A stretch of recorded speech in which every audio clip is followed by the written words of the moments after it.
ঘড়িতে তখন রাত 11:15। দরজায় কড়া নেড়ে ঘরে কেউ আছেন? কিছু সময় পর ভেতর থেকে বলা হলো খুলছি।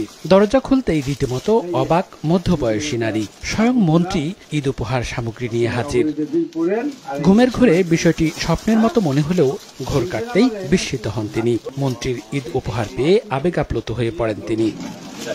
মঙ্গলবার রাতে ফরিদপুরের মধুখালী উপজেলার মেছরদিয়া এলাকায় প্রধানমন্ত্রীর ঈদ উপহার অসহায় ও ছিন্নমূল মানুষের বাড়ি বাড়ি গিয়ে পৌঁছে দেন মৎস্য ও প্রাণী সম্পদ মন্ত্রী মোহাম্মদ আব্দুর রহমান।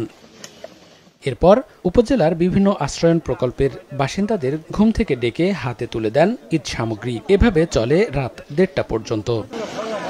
গভীর রাতে এভাবে মন্ত্রীকে কাছে পেয়ে এবং তার হাত থেকে উপহার সামগ্রী পেয়ে খুশি অসহায় মানুষগুলো। নিজ চোখে প্রথমবারের মতো মন্ত্রীকে দেখলেন অনেকে।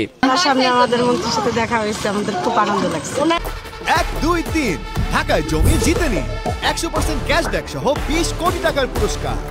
ঈদের একটা অনেক ঈদের আনন্দ পেলাম। মন্ত্রী সাহেব আইসে আমাদের এই যে আবাসনটা দেখে গেছে এবং আমাদের ঈদের মাল সামান দিয়ে গেছে। আমরা হাজার হাজার খুশি, তার জন্য দোয়া করি আল্লাহ তার দেওয়ার তৌফিক দেন। অনেক রাত্রে আসছে, উনি অনেক কষ্ট করে, যাকে এর জন্য ওনাকে আমরা সবাই ধন্যবাদ।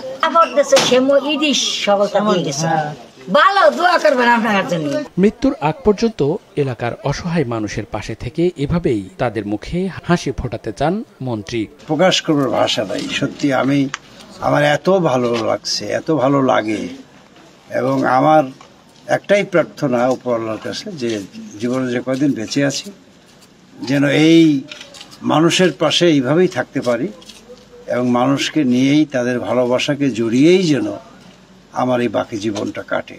এই রাতে 2 শতাধিক অসহায় ও ছিন্নমূল মানুষের হাতে ঈদ উপহার তুলে দেওয়া হয়। এসব সামগ্রীর মধ্যে ছিল শাড়ি, লুঙ্গি, সেমাই, চিনি ও দুধসহ বিভিন্ন সামগ্রী।